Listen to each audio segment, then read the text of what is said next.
Next question जो आप लोगों ने डाउट पूछा that is question number 20. The book shop of a particular school has 10 dozen chemistry books, 8 dozen physics books, 10 dozen economics books.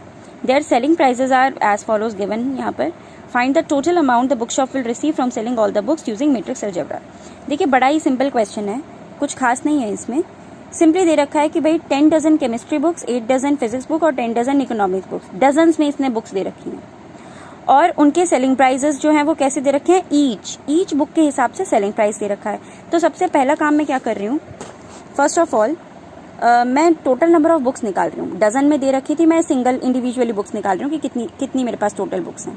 तो number of chemistry books 10 dozen थी, तो एक dozen में 12 बुक्स आएंगी.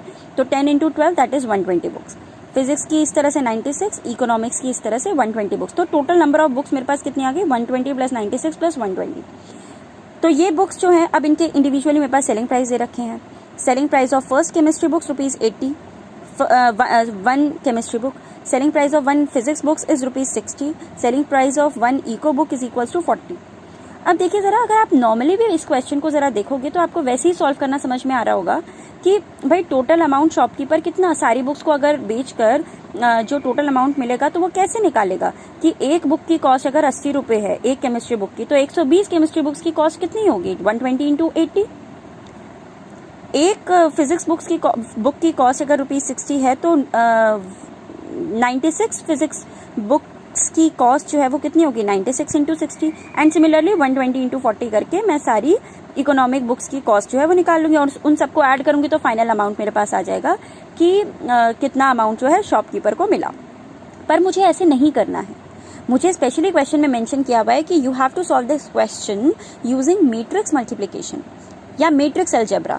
अब मैट्रिक्स अलजेब्रा ये किस हिसाब से यूज हो रहा है, देखिए आप यहाँ पर सिंपल अलजेब्रा देख रहे हो कि भाई आप क्या कर रहे हो, चीजों को मल्टीप्लाई कर रहे हो. अब जिस बच्चे को ये डाउट होगा मैम कैसे पता चलेगा कि इसमें मल्टीप्लिकेशन ही करना है, तो ये ऐसे ही पता चलेगा. जैसे आपने देखा ना, आप चीजों को क्या कर रहे हो, मल्टीप्लाई कर रहे हो कि भाई एक बुक की कॉस्ट जो है 80 रुपए दे रखी, तो 120 के निकालने के लिए you have to multiply it. एक बुक की कॉस्ट अगर 60 रुपए है तो 96 के निकालने के you will have to multiply it and then add final सारे अमाउंट्स ऐड करके और फिर आप निकालोगे. ऐसा काम हम सिर्फ मैट्रिक्स मल्टीप्लिकेशन में ही करते हैं.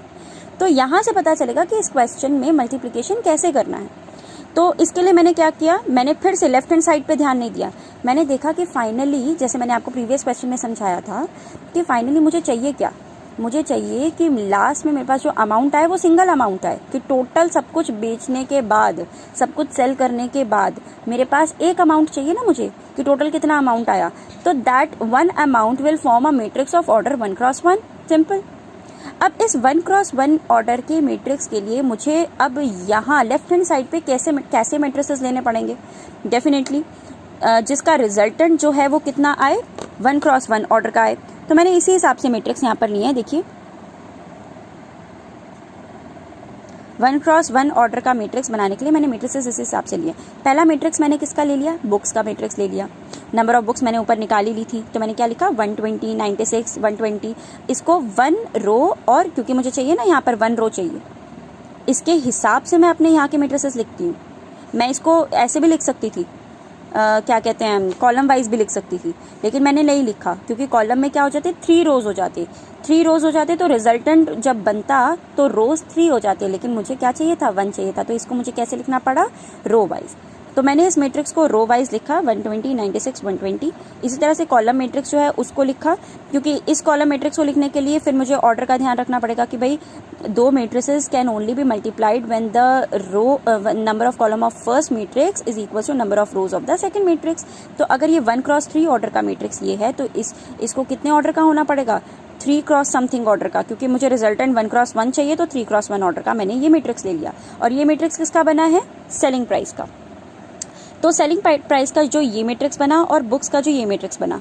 अब इसमें देखिए 1x3 ऑर्डर का ये, 3x1 ऑर्डर का ये, इजीली ये मल्टीप्लाई हो सकते हैं क्योंकि 3 और 3 जरा देख लीजिए ये दोनों इक्वल ही हैं और रिजल्टेंट जो बनेगा वो 1x1 का ही बनेगा. अब इसको मल्टीप्लाई करना स्टार्ट करते हैं. मल्टीप्लाई करने के लिए दोबारा वही याद करना है, you have to multiply each row with each column element wise and then add the terms. आपको टर्म्स को उसके बाद ऐड करना है. तो फिर देखिए जरा, एक ही रो है यहाँ पर, एक ही कॉलम है, बहुत इजीली ऐड हो जाएगा. 120 इंटू 80, 9600 प्लस सेकेंड एलिमेंट रो का सेकेंड कॉलम से, सेकेंड एलिमेंट ऑफ कॉलम से, तो 96 इंटू 60 5760 प्लस 120 इंटू 40 4800। इन तीनों नंबर्स को मैंने क्या किया, ऐड किया।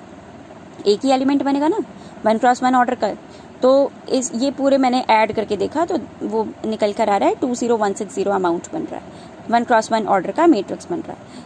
तो हम वैसे भी यही कर रहे थे कि भाई 120 इंटू 80 करते, फिर 96 इंटू 60 करते, 120 इंटू 40 करते, तो इसी काम को हमने मैट्रिक्स फॉर्म में लिखकर और फिर किया।